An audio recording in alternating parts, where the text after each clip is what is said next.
All right, people, welcome to the Visionary Experience podcast. This is part two of the discussion that we've had with Andre Gould from New Legacy Consulting and Chris Brouard from Infinite Legacies and also Visionary Lending. Welcome, guys. How are you today? Doing great, doing great.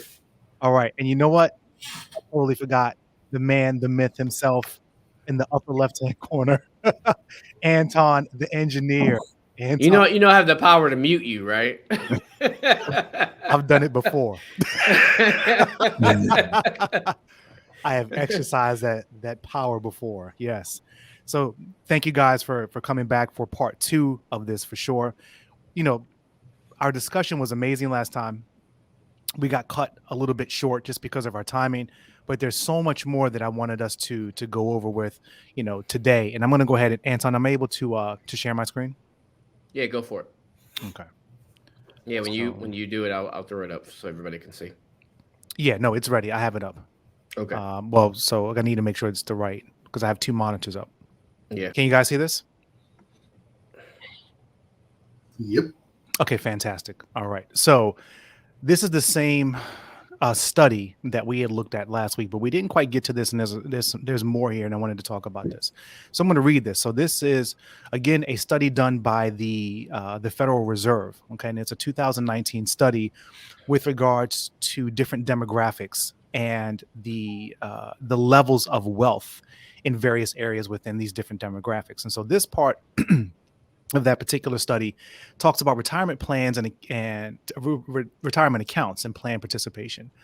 So I'm going to read this. I want to get you guys' thoughts. So let me scroll down just here a little bit so that you can see some of the numbers. We'll get to that.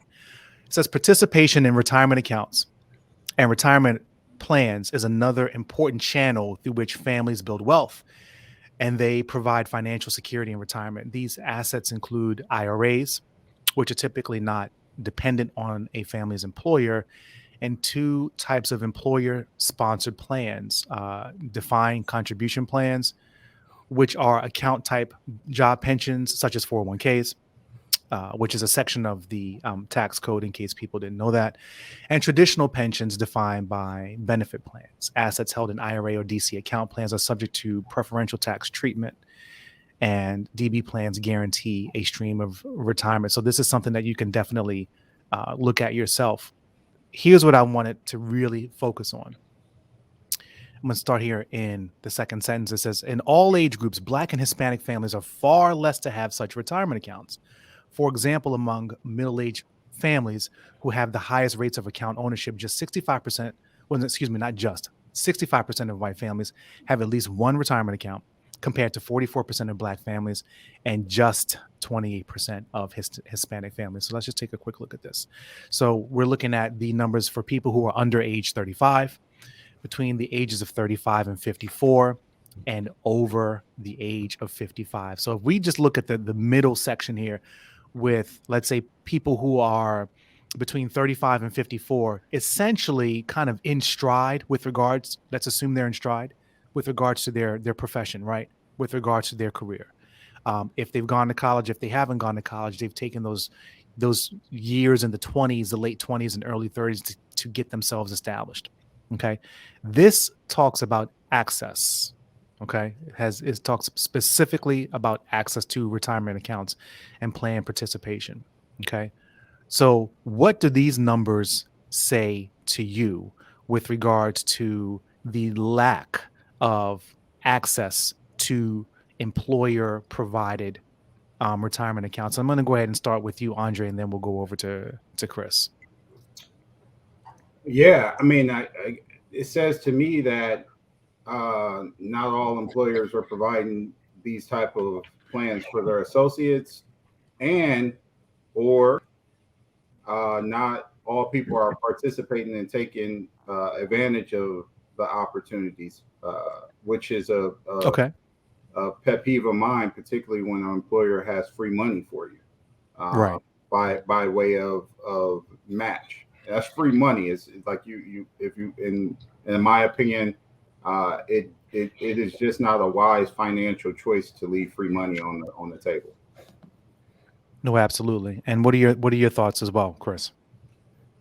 So I think this is like a two-part thing, and I'm really glad you started with this because I was actually thinking about this morning. Um, so the first part, I think we talked about last time, which is the lack of education that a lot of people have. They don't know what they're investing in, and if you don't really know and understand something, you're not going to do it, right? So that education portion has been, let's just say, like unequally focused, and not enough, brown and black people have been able to receive that education. So a lack of understanding, I think, is part of it. For Hispanics, especially, there's a language barrier. You know, so that even more complicates the understanding of things. Like if a lot of us have a hard enough time understanding it in our first language, imagine trying to understand it in a second language. Absolutely. So that is, I think, something that has to do with it. But this morning I was thinking about how people in general, they want to get rich quick, right? And an IRA and a 401k is not a get rich quick thing.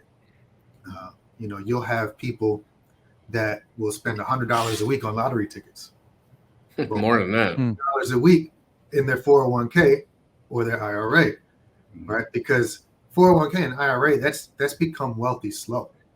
Right. That's not sexy. That's not, you're never going to see become wealthy slow trending on social media. Right. But you're going to see like all these NFTs and all these other things that are like fashionable to invest in because somebody made $1 million on it and now everybody thinks they can, and that's just not reality. No, absolutely. So when I think of like a lot of the people that have become wealthy, like they did it through businesses and saving and investing over long periods of time, but that's not the education that we receive. We see on social media somebody made $150,000 on a JPEG. Let me go buy one. So and also I'll add too that it's also a lack of trust of the markets. Like people don't trust; they're fearful of the markets. Going back to Chris's point of the lack of exposure and education around the markets, therefore they don't understand the markets and don't really understand the vast power that the markets actually yield. Again, back to Chris's point, if you're in it for a long-term investment.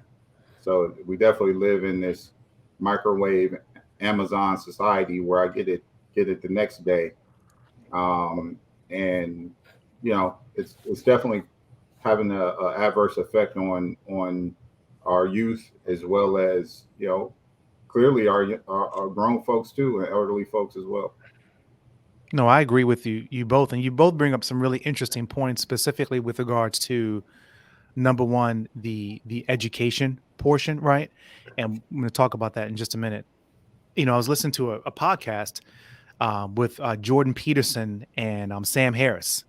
They were having a conversation, and one of the things they were talking about, just a general topic about values and like, what do we value? And I think that looking at some of these numbers, and especially what you were just sharing, Chris, it's like, okay, with people of color, like, what are we valuing? Are we valuing patience? Are we valuing investing and waiting and deferring our pleasure, right? Deferring things to the future? Or do we value something that's like right here, right now? And I got to be honest, like if you look at a lot of the movies that are out, that have come out over the past 10, 15 years, especially that have like more of a Black or Latino focus, it's a lot about urban type of themes, right? And those urban type of themes tend to focus more on, okay, hustling streets, this, that, and the other, quick money, get rich quick and everything. And again, that's not with all things. It's not with all the movies. That's not with all media out there. So I don't want to have a disclaimer on that. But I think by and large, the narrative is completely off. The narrative is like, oh, yeah, let me get mine, and let me get mine right now and as quickly as possible. And it's the completely opposite perspective of putting money away into some type of retirement plan, because you're going to have to wait a decade, 2, 3, 3.5, whatever it is, before you can really realize those returns. And then the other thing is this: when you read this, This is pretty interesting. It says one reason for the gaps in participation in retirement accounts is that not all families are eligible to participate in employer-sponsored retirement plans. Families may not be eligible for an employer plan because their employer does not offer plans at all, or they're offered to employees, but maybe they're not eligible. For example, the employee works part-time, or the employee has insufficient tenure at the company. So let me stop with that, because that to me, and maybe it says something different to you, it's like, what's the quality of the employment that Black and Latino people are getting, right? Looking at these particular numbers, are these, looking at this data, what is that saying? Is it that saying that, okay, well, maybe some of the employment that's being offered isn't at a level where they're going to be able to even participate in the first place, let alone when they have the opportunity, are they taking advantage of that? Hopefully that makes sense to you guys. Yeah, I like Makes this one. a lot of sense. It makes too much sense. It just makes a lot of sense to me. I mean, if you look at the narrative of, like, where's the narrative now? Like, we've seen a lot of spin for, like, let's just say raising minimum wage. Right. So, like, you can't get a 401k plan flipping burgers at McDonald's. So instead of worrying so much about the minimum wage, we should be worried about educating people to achieve jobs that do fit into these jobs that do have employee sponsored retirement plans, not trying to, like, raise the bottom. I mean, yeah, you should always take care of the bottom, but paying someone $20 at McDonald's versus $15 at McDonald's, it's not going to help them with their retirement plans at all. They don't need to be working at McDonald's, or you need to be teaching them how to own a McDonald's or something like that. That might be a better route. But right now, like you guys have mentioned, we've just, like, on get rich quick, and get rich quick is, let's push raising the minimum wage from 15 to 18. No one's going to get rich, but just like stimulus checks throughout the last couple of years, right? That's all we care about. We care about the quick, immediate money. Mm-hmm. You're not worried about the how it's going to affect your taxes the next year. You're not worried about any of that other stuff. All right. You're worried about what kind of money can I get in my checking account right now? No, absolutely. And I think, but when you look at that, a large part of that is out of necessity, if you want to be honest about it. I mean, I haven't surveyed every single family, of course, but a large part of that is out of necessity, and you got to eat today, right? The rent has to be paid this month. You got to keep the lights on and the heat on today. And you know what? This is, to me, none of this is new. I mean, I think that it doesn't really matter what color you are. There's been struggle that has always occurred. I guess the question is, how are we dealing with the struggle? How are we strategizing that way? And I know that in conversations that I've had with Andre, and even having him on the podcast, he's talked about having a plan. So kind of with that, Andre, what would you, let's say you have an individual who has graduated from either a 4-year institution, or maybe has an associate's degree, right? They're in their mid-20s. They want to be able to save within their means. Maybe they're not making as much. Let's say they're making, 35,000, 40,000, whatever that number is, right? What would your advice be to them in terms of planning, going forward, even though they're on somewhat of a restricted budget? Sure. So first and foremost, you got to stay out of debt. Okay. And so that would be my first call for them, to make sure that they're balancing, or they're just cash flow positive, meaning they have more money coming in a month than they have coming out on liabilities. And so, debt is really the instrument that actually causes havoc and causes people not to be able to even consider investing.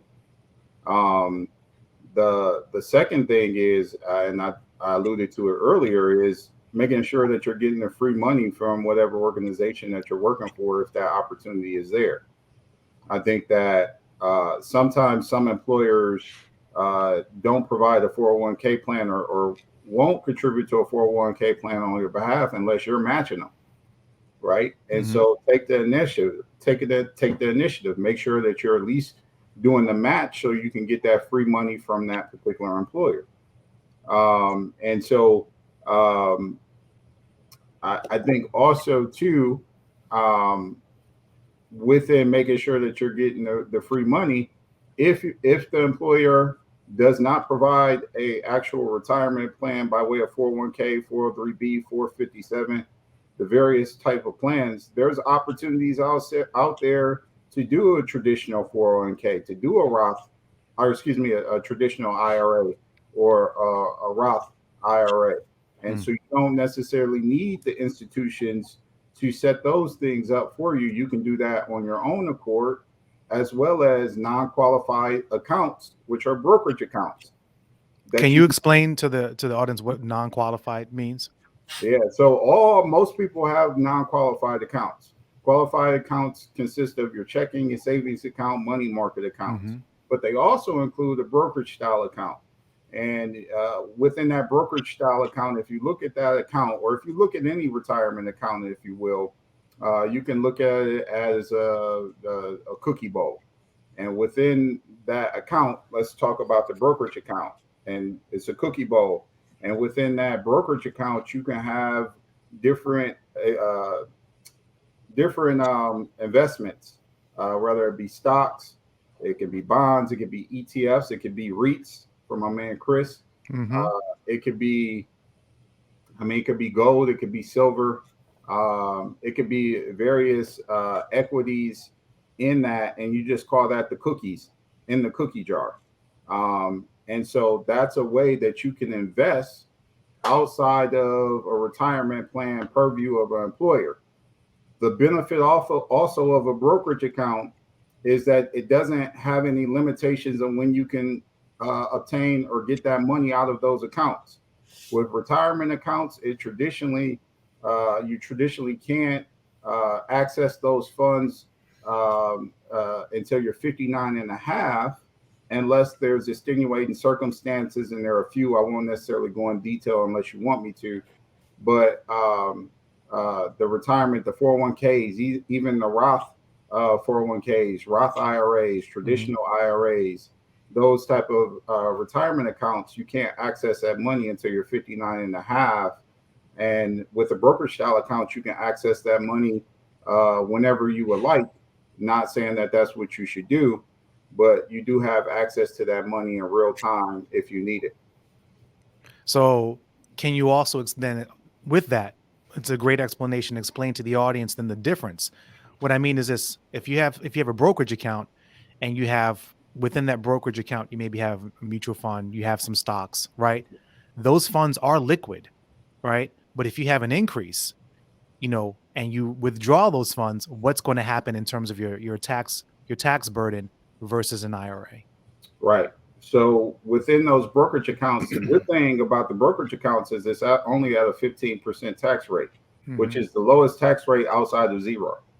And so if you have gains on those brokerage account funds, you will owe a 15% tax at the end of whatever year. You'll send you a slip, and you'll have to do your taxes with taking those in mind. So it's not.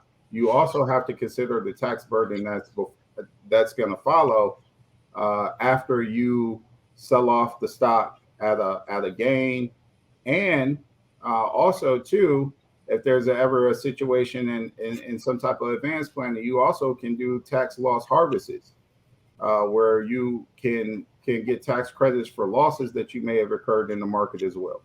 But I won't go into too much detail there. I got a question relating to that too. So you're talking about long-term capital gains, right? Not short-term, because the short-term capital gains would be higher if the short-term capital gains tax. Well, define for those listening the difference between short-term and long-term. So like a short-term is less than 1 year, right? If you make an investment and you take that profit in less than 1 year, you could be up to 35%. Last I checked, but I'm not an accountant, so check with your accountant. But for long-term capital gains over 1 year, you could get it down to 15%. And the reason why I find that so relevant is because this also applies to real estate transactions. to where if you are, doing fix and flips, your taxes can be higher for things that you have done within that first year versus properties you held more than a year. No, absolutely. And for those listening, remember when we talk about the term capital gain, right? When you invest something, like you invest $1,000, that's called your principal, right? That's your beginning funding, right? Your seed funds. You make $100 on it, right? You made, 10%. You get taxed on that 10%, that $100 that you made. You don't get taxed on your principal that you originally put in. So just kind of keep that in mind so that you have the proper understanding on that for sure. So I want to go to something really interesting here. If you guys, I'm going to read along with me. So it says here about emergency savings, right?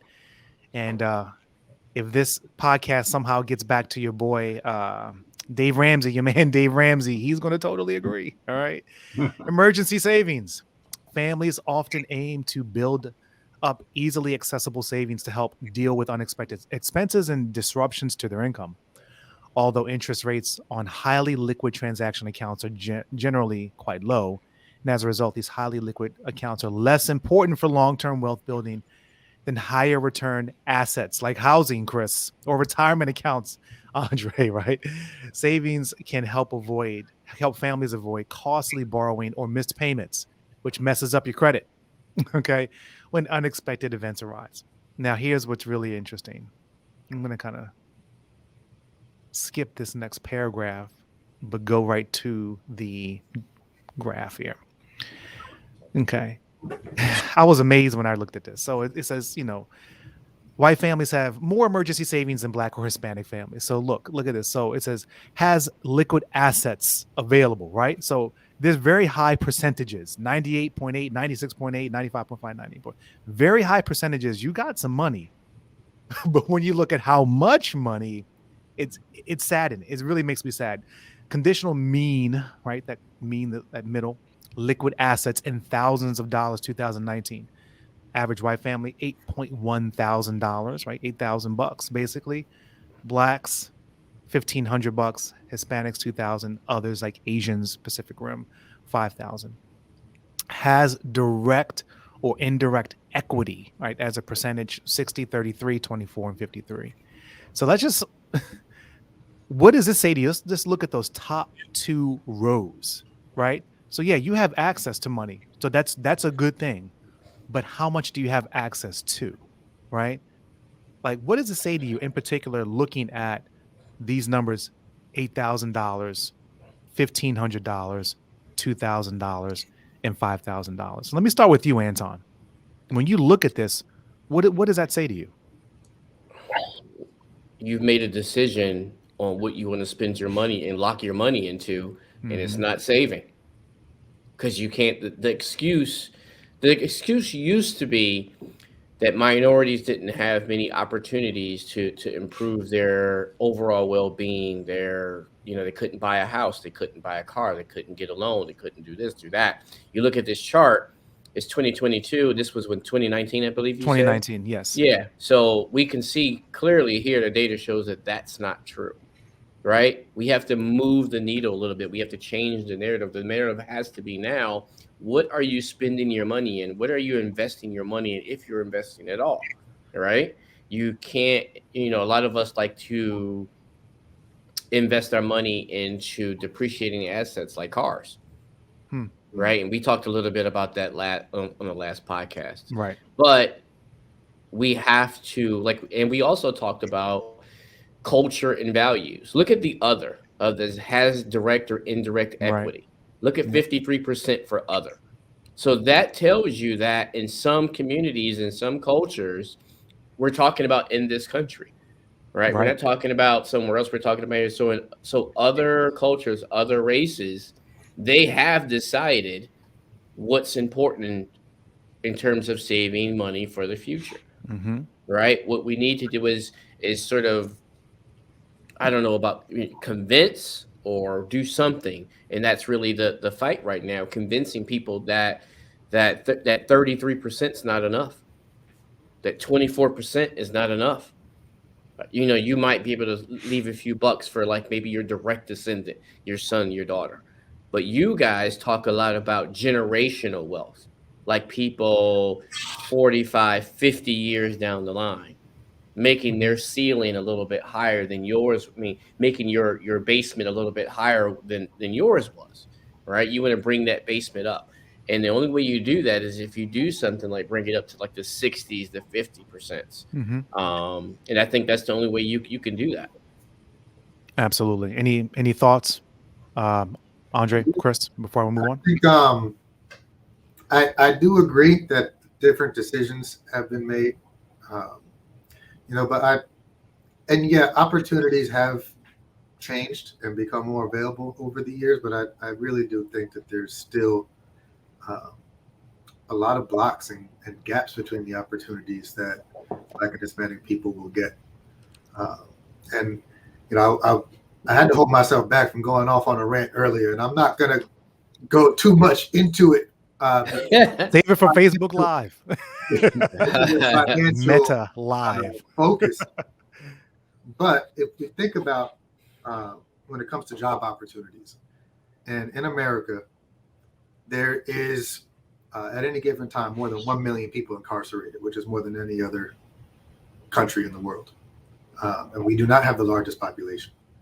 And then if you look at the composite of people in the prison system, it is disproportionately Black and Latino, right? So then you have people that come into society with criminal records and can't get those jobs that offer 401ks. They can't get the jobs that give them the benefits that they need. Some of them are working 2 or 3 jobs. And as mortgage loan officers and processors, we see the jobs that people are working. And it's evident that there's different quality of employment that different people get. And I'm not saying that's a blanket statement for everybody. There are very successful and high level Black, Latino, and other people in this country. Opportunities have become better. But overall, they're still limited. And those people that have records will be stuck in lower quality positions for a large portion of their life, which will result in less money available. It will result in not being able to own a home because you can't meet the debt to income ratios.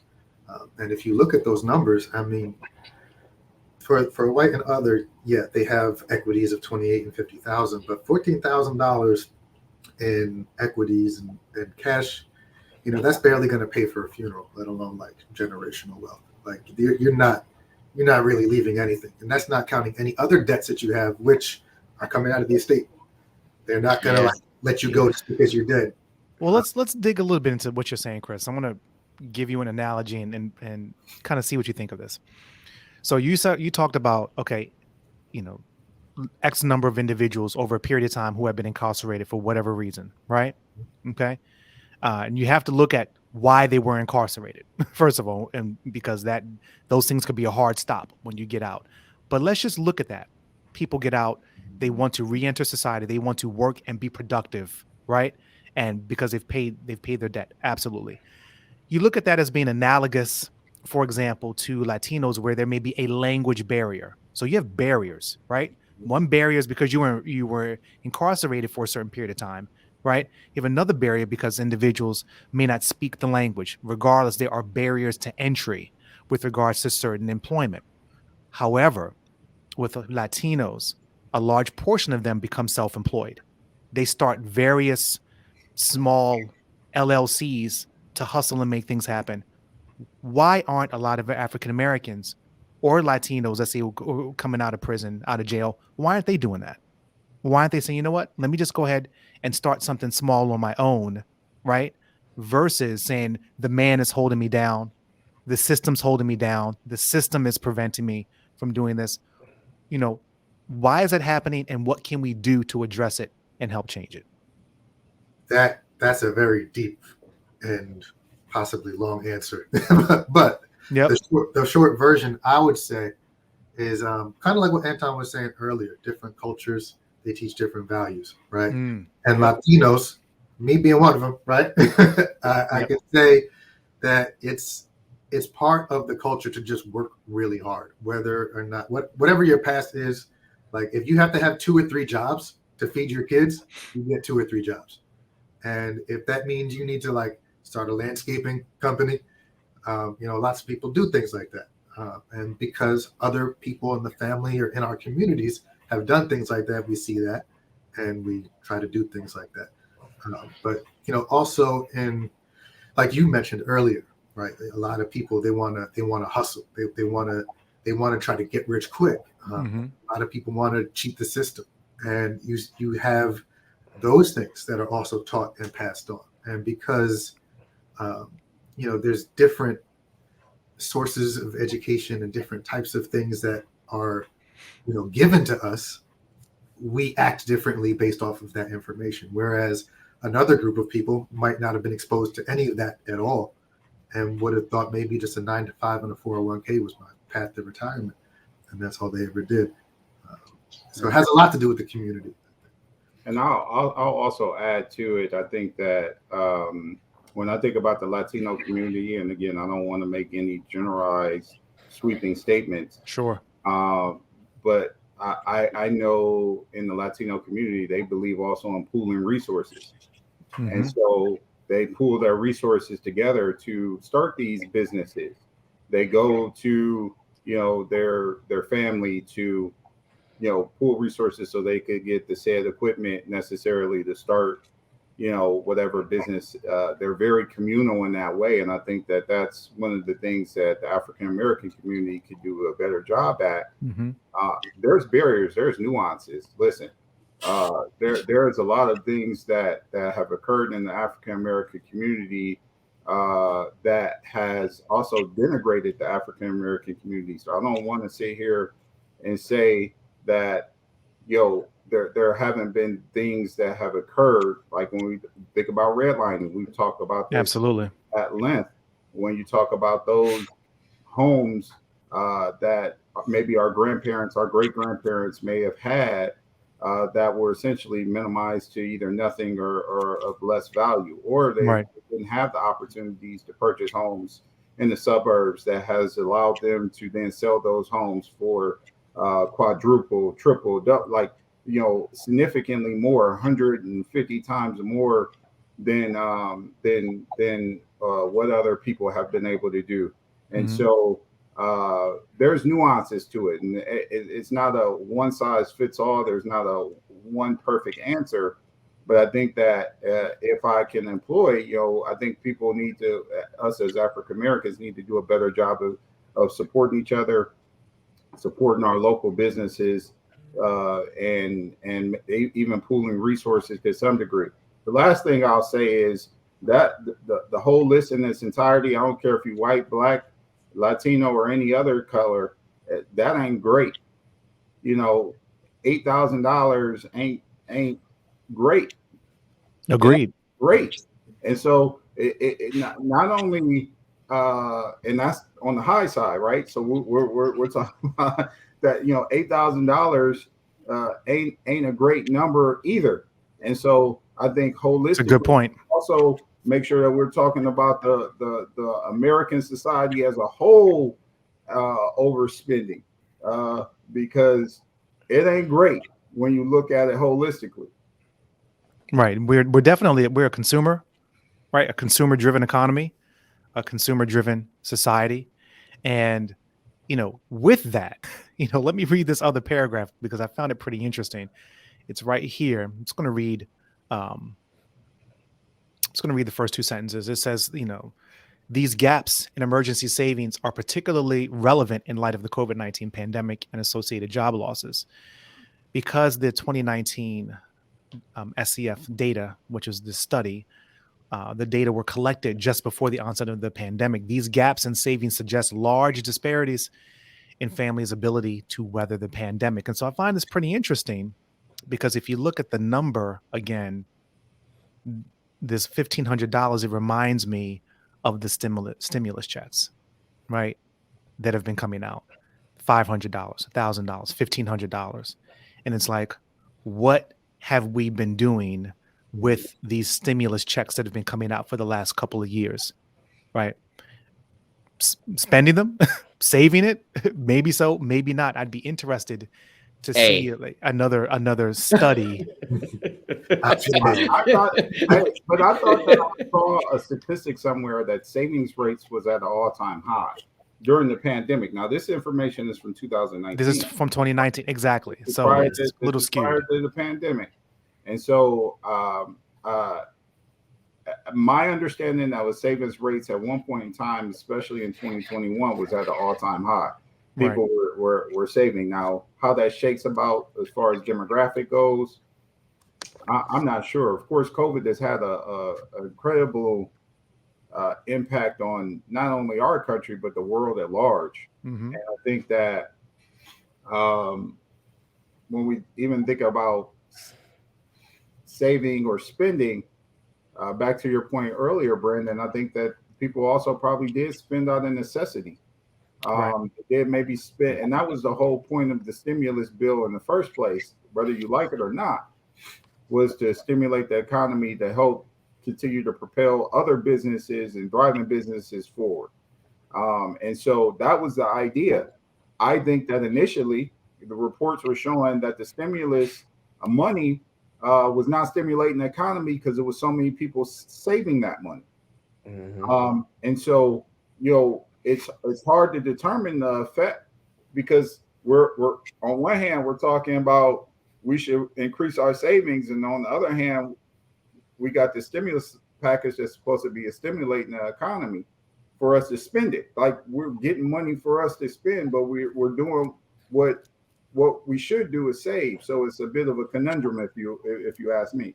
I agree with you. No, 100%. And I think that it's hopefully within the next couple of years, once another study comes out, right, and we're able to kind of look back in hindsight, we'll be able to see a little more clearly. Go ahead, Chris.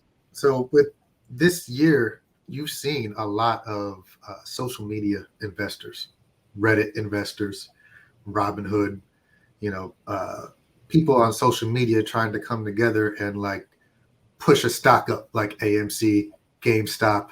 There were a lot of people that took that money and actually tried to invest it. All those trendy investments like the cryptocurrencies and the NFTs. I've voiced my opinion on all that stuff before, but I think that people are trying to do better, and they are trying to learn, and they're trying to kind of better their situation. Now, whether or not they're following the right advice is a totally different conversation, but I do think that there was a significant increase in the amount of people investing in different commodities in the market. Well, let's talk about that. So, disclaimer, I invested in the very beginning in Robinhood. Okay. And I was in it. I was in that particular stock for about 5 days, and I got out. Okay. So that's all I'm gonna say. Okay. Define, for people who may not know the meaning of this, define what a meme stock is. And I'll tell you where I'm going with this. Who can define meme stock? Well, meme, M-E-M-E? Meme, yeah. I could think of an example. Bueller.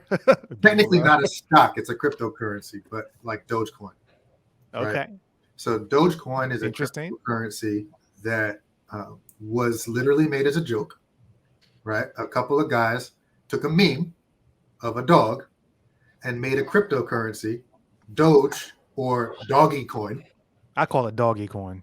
Yeah, well, they pronounce it Dogecoin, but really it's Doggy Coin because it was Target. Okay, go ahead. Yeah, exactly. So this joke became worth hundreds of millions of dollars because people believed it had value.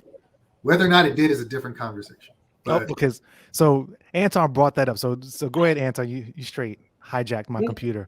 No, I was just showing you guys. I was just showing. Can you the read audience. that because it's small on my screen? Can you read what it says? Make it bigger. Meme stock refers to shares of a company that have gained a cult-like following online and through social media platforms. These online communities can go on to build hype around the stock through narratives and conversations elaborated in discussion threads on websites like Reddit and posts to followers on platforms like Twitter and Facebook. Okay, Meme stock communities can thus greatly influence the prices of those shares through coordinated efforts, for example, to initiate short squeezes in heavily shorted names. Okay, great. So we're not going to get into short squeezing, but that is a pretty interesting topic in and of itself. We could talk about another time.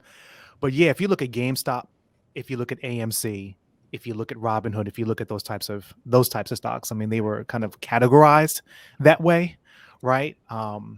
And to me, when we end up having a podcast and we end up talking about stocks, it is all about the company's fundamentals. You have to have very strong fundamentals in order for it to stay. But I brought this up on the screen here. If you look at number 8, okay, we'll kind of end off our conversation here. It says Wells Fargo said it is not too late to invest in crypto. Adoption could only now be nearing a inflection point, the bank said. It explained, I'm not going to go into this link, but it explained why investors shouldn't feel like they've missed out on the crypto boom. So let me explain this to people who may not understand this. So if you have Bitcoin, you have Ethereum, right? You have, I don't want to get sued for this, but Snoop Doggy Coin, right? Dogecoin, right? You have Cardano, you have a lot of these different cryptocurrencies. They had gone up significantly. I think what did Bitcoin get up to several months ago? About 60,000, I think. Broke 60. Yeah, broke 60. Ethereum, they were saying Ethereum's set to take over Bitcoin, and you have all these, different cryptocurrencies, hundreds of them really.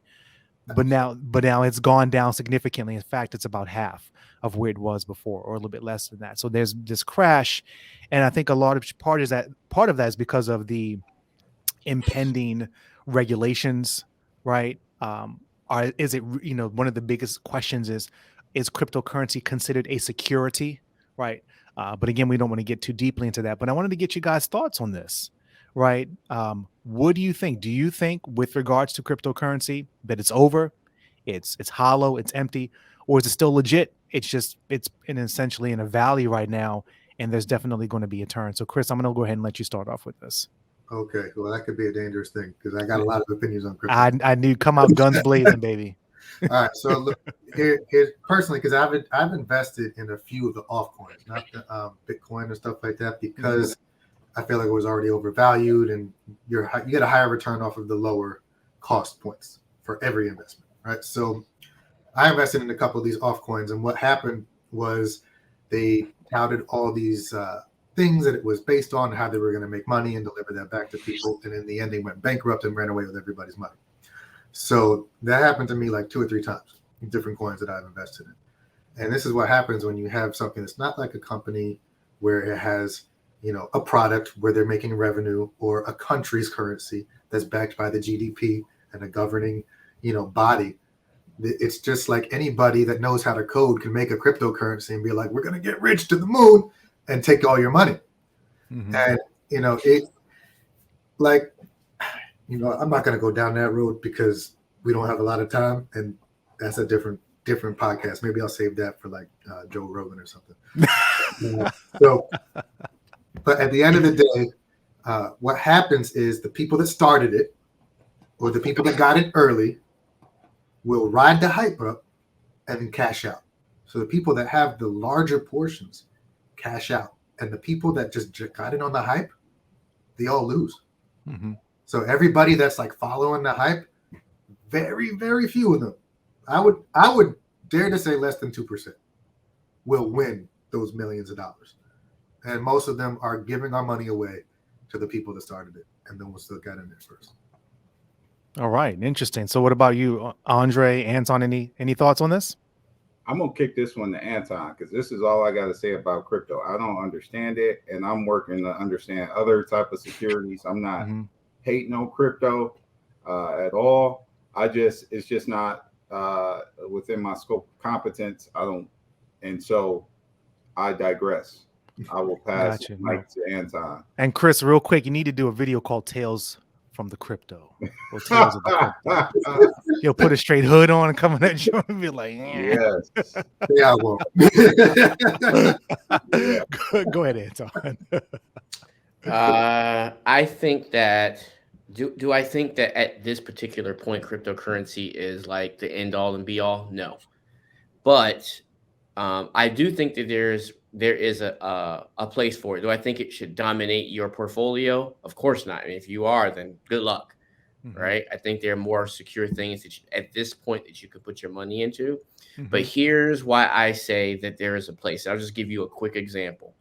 Are you guys familiar with the trucking protest up in Canada right now with the trucks where they're blocking So basically, Mm-hmm. in a nutshell, they are protesting the fact that they have to be vaccinated and this and that in order to trade and to ship things back and forth to Canada. The truckers don't like that, so they're protesting by essentially creating a blockade in Ottawa, Canada's capital city. And so what happened was they started a sort of a movement, and they created a GoFundMe to sort of like support what they had going on, right? And it had, I want to say, $9 million in the GoFundMe, right? The Canadian government petitioned GoFundMe to not release that money to them. Yep. And they're trying to divert it and give the money actually to the city. Go fund the city. So, Crazy. right? And they were getting ready to do that until several attorney generals from our country said that if you do that, you're gonna have a serious problem. And so they kind of backed off of that. But they were getting ready to do it. But they're still holding money. They've petitioned GoFundMe to cancel it. You've seen places like Facebook. If you join a group that even talks about that sort of protest, they've sort of deleted your groups and things like that. So what these guys had to do was they had to and to donate, they use cryptocurrency because it's not regulated, right? Because that was a way that somebody couldn't get into their funds and say, oh, regulation, or oh, this, and sort of take their money and and divert the money that was supposed to be donated to them. And so as governments, the way that society is going, we're going to keep seeing this happen. If things don't sort of go with the flow, if you have an ulterior opinion about something and you start a movement, at any point, one of these safe, secure currencies can be switched, right, and be taken and used for something else. And I think the more times that this happens, it's going to keep propping up something like cryptocurrency. Right. Well, that's that's the very foundation of the concern about cryptocurrency, because it's not a security. Right. What's the collateral? Like, what is it based on? Like, right. How long was the United States based on the gold standard? Right. You could actually own gold bars. You could own silver. Right. You can own actual dollars you can hold in your hand. Like it's.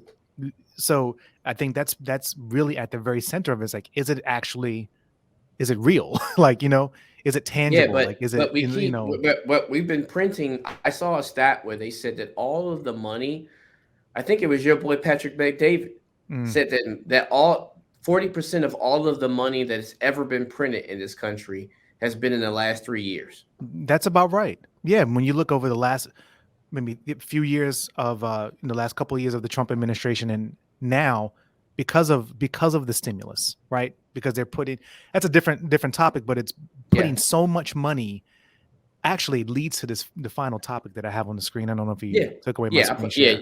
I'll put it back in a minute. Yeah, put it back on a minute. It leads to my very last topic, because there's been so much money that's been put into right here into the economy, right?